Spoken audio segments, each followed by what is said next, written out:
Hello everyone. Um, my name is Anandan. I'm the manager of the Asia Leads Partnership Secretariat. On behalf of the organizing team, we welcome you all for today's webinar on promotion policy of offshore wind in Chinese Taipei.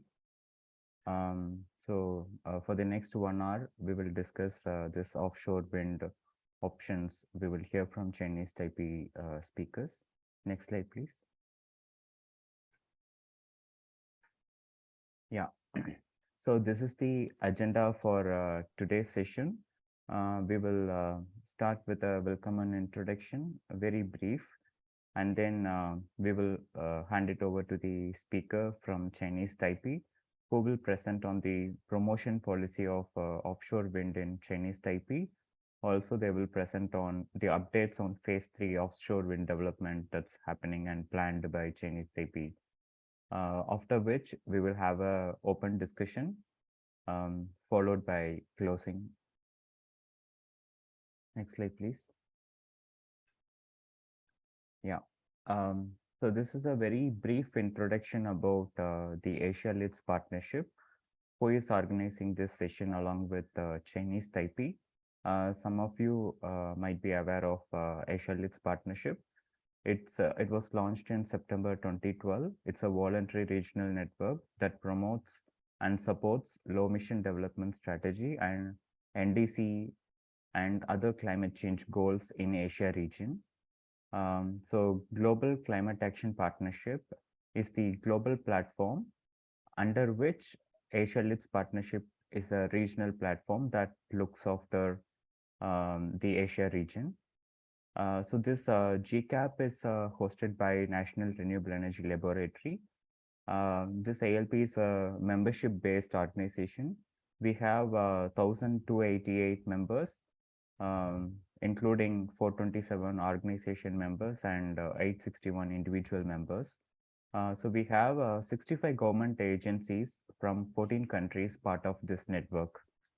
Next slide, please. We are organizing this specific session as part of the grid scale renewable energy communities of practice. So we manage several communities of practice under Asia Leads Partnership.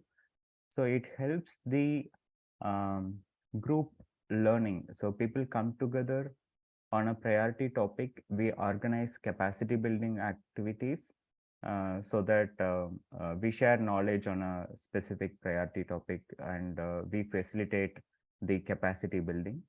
Currently, this year, we have identified 3 key topics. One is increase the adoption of distributed renewable energy, distributed energy resources, and increase the integration of battery energy systems on the grid and green hydrogen. Offshore wind has also been reported as an important topic by people, so that we are organizing this session for the benefit of the members. You can also see the list of countries and members who are part of this energy communities of practice. If any of the member would like to join this GRE Corp or ALP membership, you can follow these links. We will share the slides with you after the session. Next slide, please. Before we move on, we will talk about the housekeeping rules for today. Participants will be in mute mode for most part of the session. You can please send your questions at any point of the session in the Q&A box. During the open discussion, you will be allowed to speak. To enable us to unmute, you please click the raise the hand icon so that we can unmute you. You can ask questions. And about this offshore wind, windmills installed in water bodies, usually at sea, is called offshore wind. It has a lot of benefits. Wind speed is higher at sea and is also consistent compared with onshore wind. So that's the prime reason why offshore windmills are able to generate more electricity per unit of installed capacity compared to onshore windmills. but offshore windmill comes with a lot of difficulties, such as it's expensive, it's difficult to build, maintain, etc. Many countries wants to know more about how this is maintained. So we will hear from Chinese speakers, Chinese Taipei speakers, about their experiences about the offshore wind. Today we have Miss Stai, who is associate researcher from Wind Energy Deployment Office, contracted by Bureau of Energy. So she has joined as an associate researcher, and she mainly focuses on offshore wind policy promotion strategy and international cooperation. So we invite you, Ms. Tai, to take us through your presentation. Hello, thank you, Anne, for your nice introduction, and hello to all the guests. Today I'm going to introduce the offshore wind policy and development in Chinese Taipei.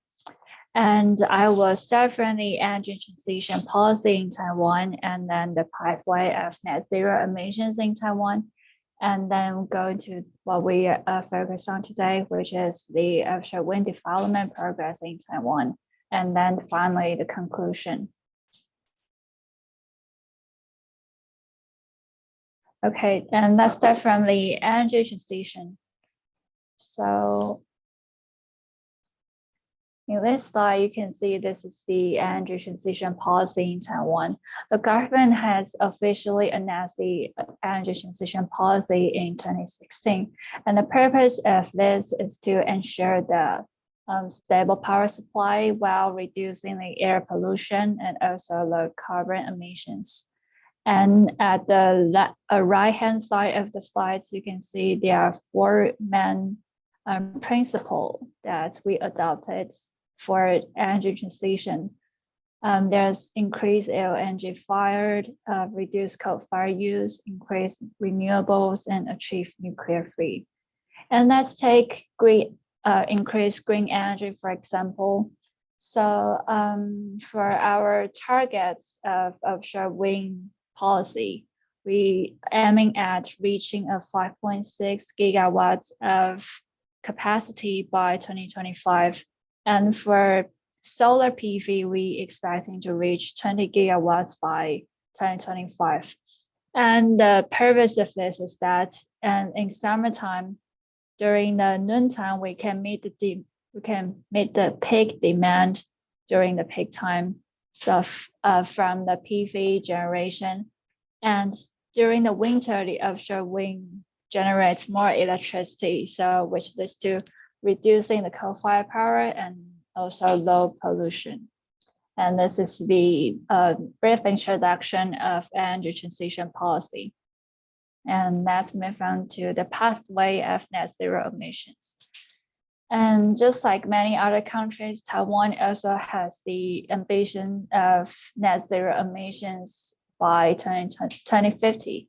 And the president has already announced this net zero emissions by 2021, and next year, 2022, the pathway towards the 2050 net zero emissions has officially announced.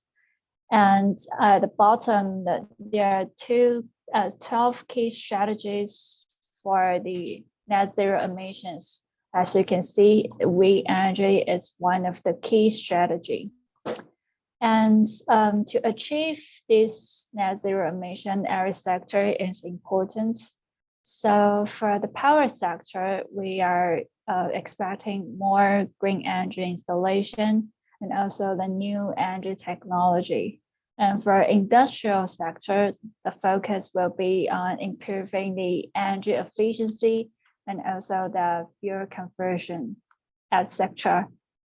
And other efforts are also going to be made by the construction sector and the transportation sectors regarding the building and energy efficiency and also reducing the transportation demand, also the EV. So basically, after 2025, we are aiming at the transition moving from high carbon to low carbon in the short and medium term, and zero emission in the in the long term. So gradually progressing towards the goal of the net zero emissions. And at this slide, you can see the net zero emissions plan. And the red box there in 2025, you can see that the proportion of renewable energy in electricity generation is targeted to reach 60 to 70% by 2050. And by achieving that, our strategy is to actively developing advanced renewable energy technologies, such as geothermal and ocean energy, to increase the space for zero carbon energy utilization. So this is a brief introduction for net zero emission policy in Taiwan. Now we are moving on the promotional progress of offshore wind in Taiwan. So in this slide, you can see this is the overall policy of offshore wind in Taiwan. And the goal of offshore wind target is to reach 5.6 gigawatts by 2025 and to reach 20.6 gigawatts by 2035. Since before everything started, we have no experience before, so we start from the demonstration incentive program. This is the phase one. So during phase one, we try to verify the regulation, technology, and finance for offshore wind in Taiwan. And we try to provide a subsidy to the international developers to attract the experienced developers to invest in Taiwan. And during this phase, 2 demo wind farms have been completed, which are Formosa 1 and Taipei 1, with a total capacity of 237.2 megawatts, which including 2 demo wind turbines. And it's concluded very well, so we move on to phase 2, zones of potential. With the experience of phase 1, we upgrade the wind farm size, and we encourage the industry to cooperate with our local companies.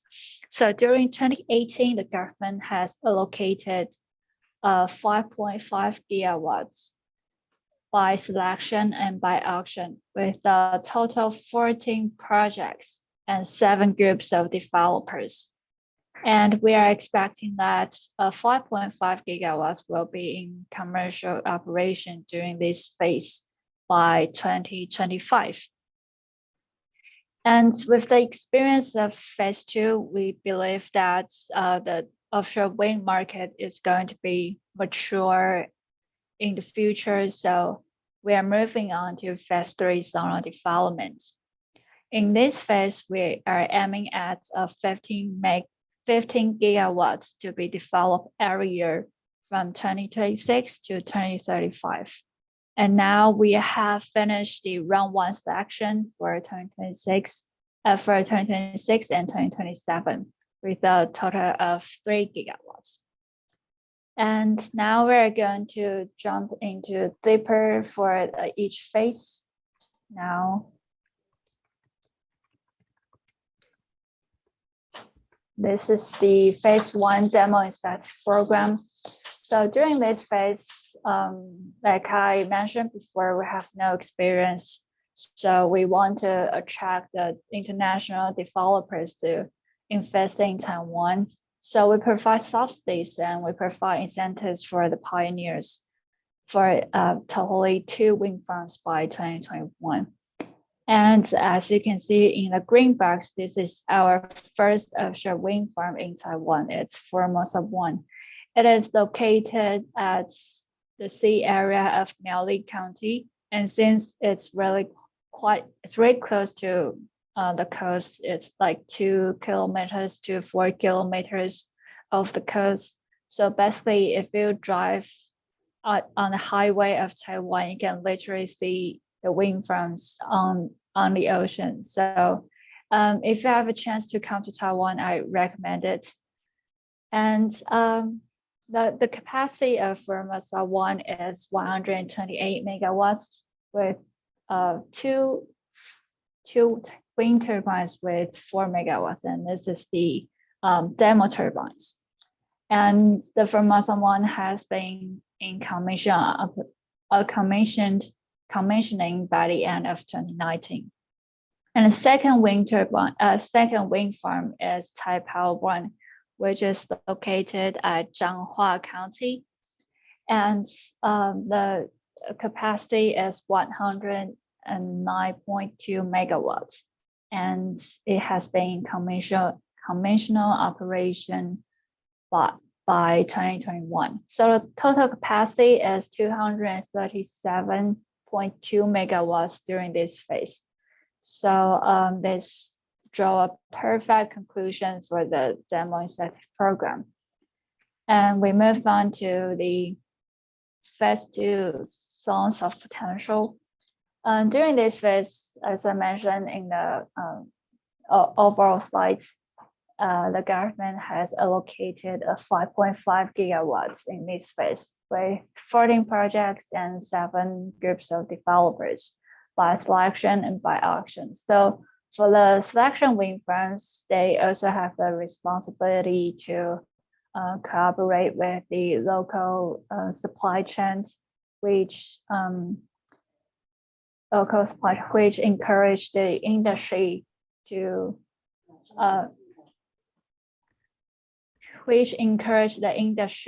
cooperate with the local and the international companies.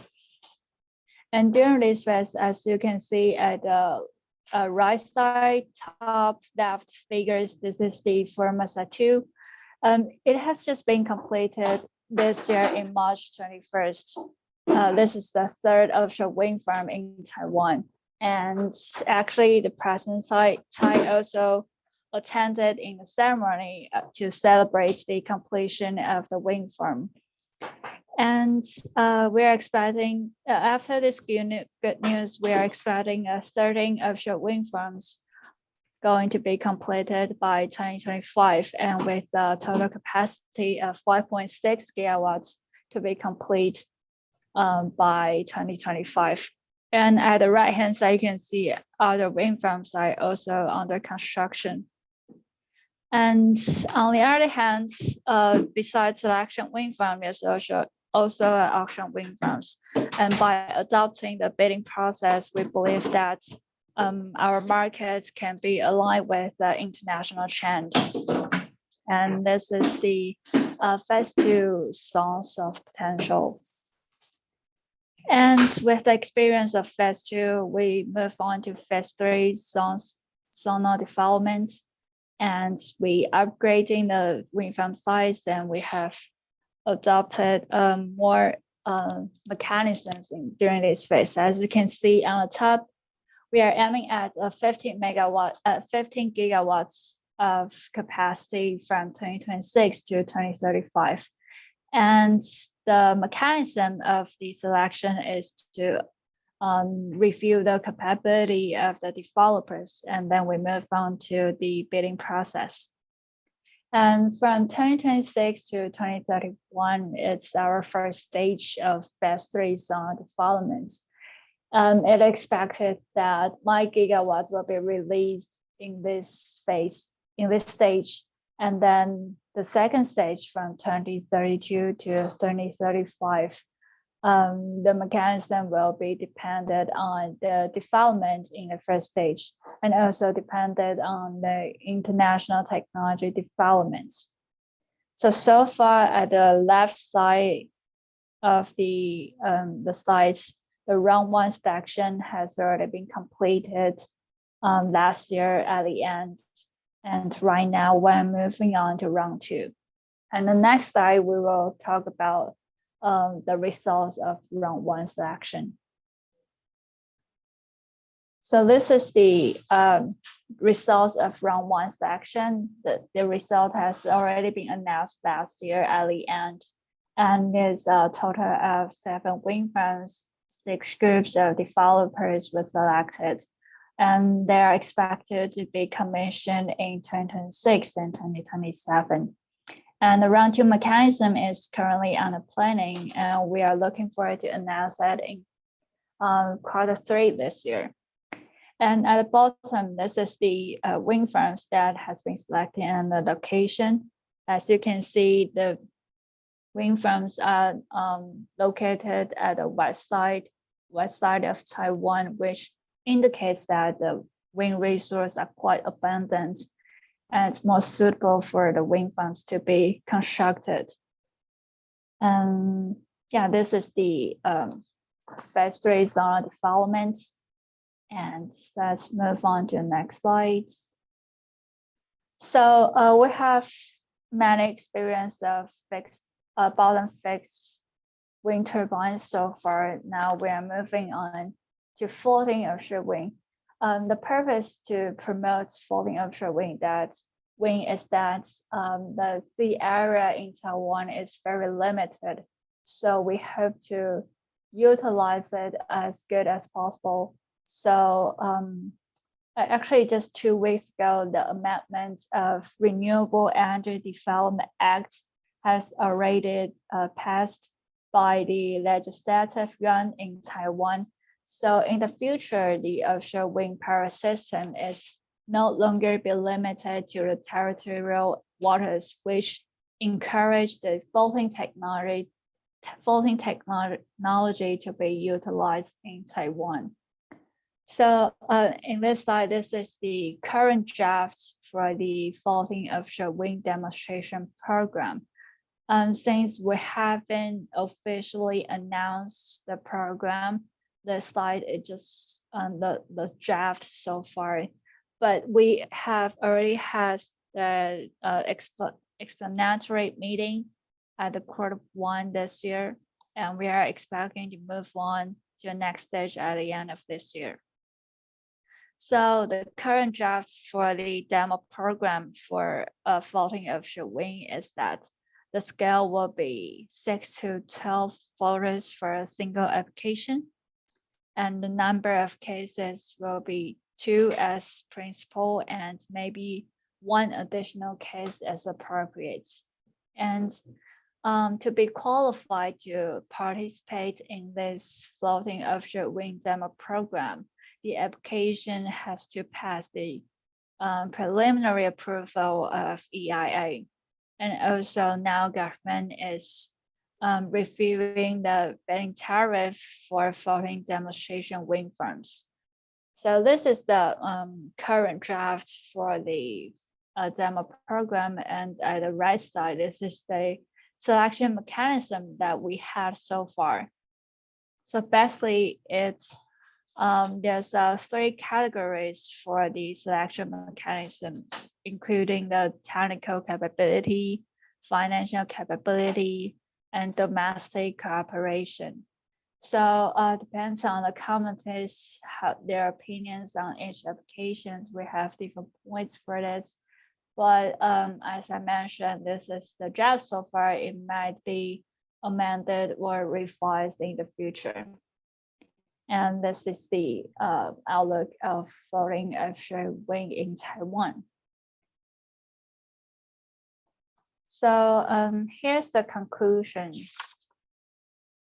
So basically, the green energy is the core energy transition in Taiwan, as we introduced the energy transition policy in the first 3 or 4 slides. And the target of offshore wind is to achieve 5.6 gigawatts by 2025 and 20.6 gigawatts by 2035. And finally, we are looking forward to 40 to 50 gigawatts by 2050. And finally, we just want to say we look forward to the collaboration with international and domestic offshore wind industry and moving towards our common goal, net zero energy future. That's from my presentation. Thank you.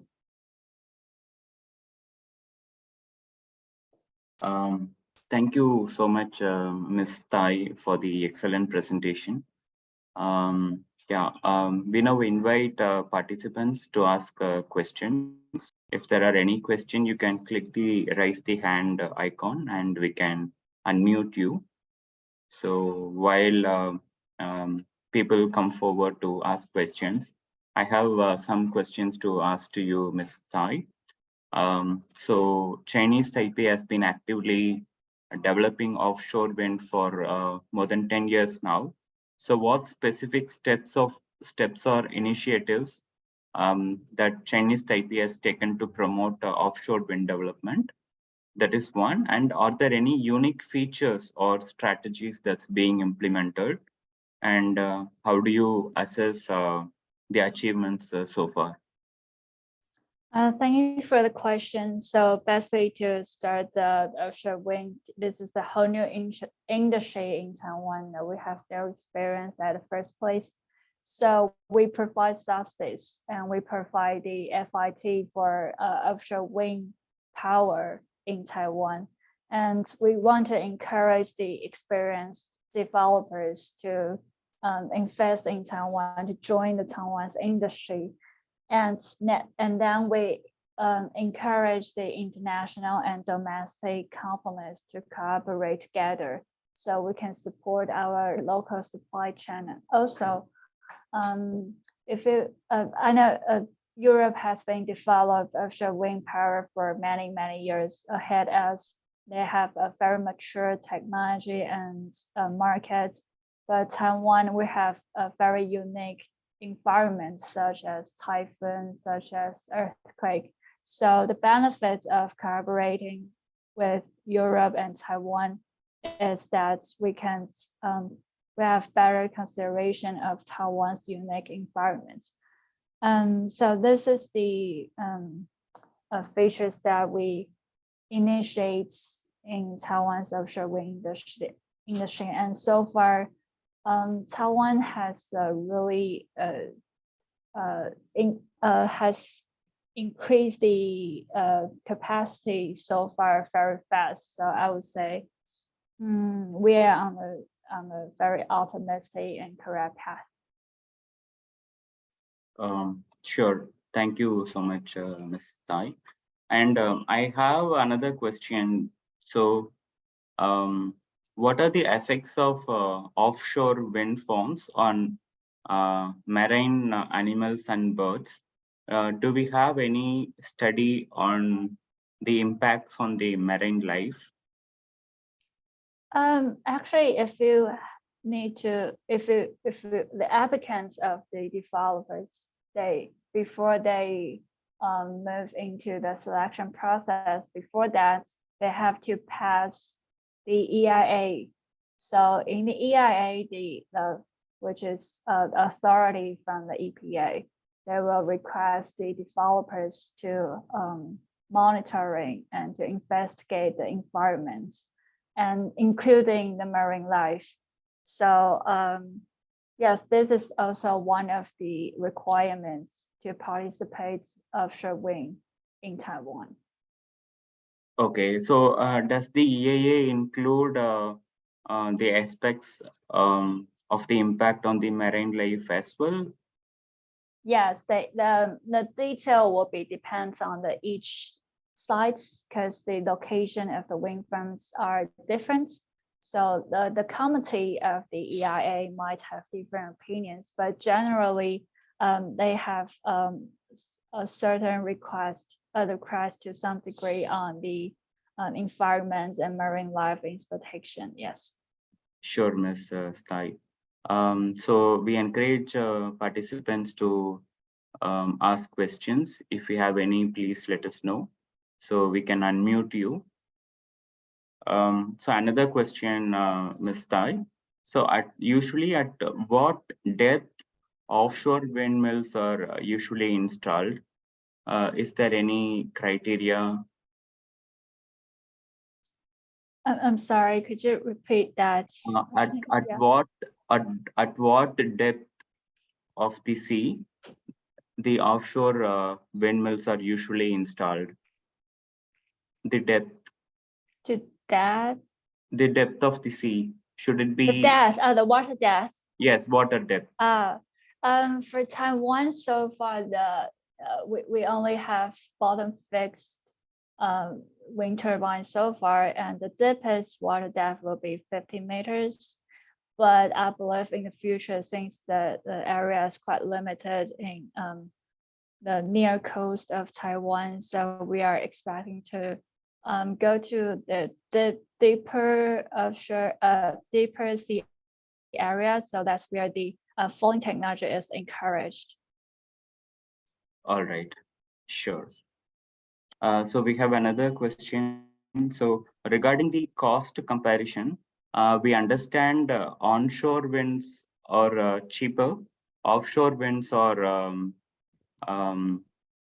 expensive. So what is the trade-off between onshore and offshore, taking into account the additional electricity that offshore wind generates? Is there any comparison, say, in terms of break even? Is there any quicker break even in offshore winds? Can you give some idea about that? I don't have the exact numbers for the onshore wind and offshore wind so far, but as far as I understand, since Taiwan's very small and we are very crowded with the big population, the onshore wind is quite to the limit right now, and I believe we have more than 800 megawatts of onshore wind onshore wind capacity. But now after the third offshore wind farm in Taiwan has been completed, our offshore wind farm has reached more than 600 megawatts, and there are going to be more and more in the future. So I believe the government's strategy is to promote the offshore wind in Taiwan, since the land use of onshore is very hard, limited, and we need to consider the too many factors for onshore. All right. Yes. Yeah, thank you, Ms. Tai. And what is the average capacity of individual windmill? Usually we have 1 megawatt, 2 megawatt in onshore, but what's the usual capacity of individual offshore windmill? For offshore, for the demo program, there's 4 megawatts and there's 6 megawatts, I believe. And for the third offshore wind farm, Formosa 2, that has just been completed, it's 8 megawatts. And in the future, there are also wind farms are planning with the 14 megawatts of a single wind turbine. So the scale is getting bigger. Yes. I think that's huge. Yes, that's huge. Yeah. And is it all indigenous technology, or you get technology from international community? Actually, the wind turbine technology is still, those top three big wind turbine providers in the world. Yes, Vestas, Siemens. Yeah. All right, sure. Chinese Taipei is ambitious in its goals of offshore wind capacity. So what potential or opportunities do you foresee in the future for the industry? So in Taiwan, the offshore wind, the government is very supportive. They have ambitious targets for offshore wind, and I think that encouraged the developers to stay in Taiwan and to invest in Taiwan. And also, Taiwan Strait, the west coast of Taiwan, has a very abundance of wind resource. So it guarantees the electricity, the money, income in the future. And also Taiwan, what we are currently planning right now is the floating offshore wind demonstration program and the round 3.2, the phase 3, where I kept going. And the government is also supportive on the innovation of new technology. So basically, I think the market is still big. Is still I'm optimistic. All right, Ms. Tai. And do you also have incentive schemes for promotion of offshore wind? Do you plan to continue incentives, or how do you plan? For floating demonstration program, it's just like we're discussing the FIT, the feed tariff for floating stuff, because the cost for floating offshore wind is much higher than fixed bottom, right? So we are reviewing the FIT for the floating offshore wind. That's the current mechanism, but there might be a little bit different. It might be more. I'm not sure yet. So we're still on the discussion. Yes. All right, Ms. Tai. We would like to ask participants, if you have any further questions, please let us know. Our eminent speaker, Ms. Tai, is ready to answer any questions that you may have. So we have another question, Ms. Tai. So what are the factors, in addition to what you just said, what factors will influence the mechanism of future development that you foresee for offshore wind? So the factors might be, for, like I said, our sea area is very limited, and also we need to consider the infrastructure, the capacity of the ports. It is if it is enough, if there's enough space, if there's enough it's a great transmission ready for the offshore wind power. So we are consider all the factors together to promote the offshore wind. Yeah. All right, Ms. Sai. We have a question from Mr. Ashish. Ashish, would you like to ask the questions to the speaker? We will unmute you. Yeah, hi. Can you hear me? Yes, please go on, Ashish. Thanks, Anand, and thanks, Ms. Hins, for your wonderful presentation. So since I have been working in the urban sector, so we wanted to know like what could be the relevance of wind energy and potential recommendations for integrating wind energy for municipalities and in the urban sector. Do you have some examples in your region to share with us? In the case of urban sector, I have to say one thing from my personal experience. Since now Taiwan has mainly focused on offshore, the urban sector, the onshore wind is a little bit quite limited right now. But for urban sector, as far as I know, we need to consider the local people are the wind turbine affected the life quality of local people, and also the environment is also required. And I think these two are the main factors that we need to consider the wind energy, and also the wind energy in the local areas needed to be considered. Thank you, Ms. Yusai. Very useful. Thank you so much. Thanks, Anand. Yeah, thank you, Ashish, for your question. Other participants, if you have any questions, please feel free to ask.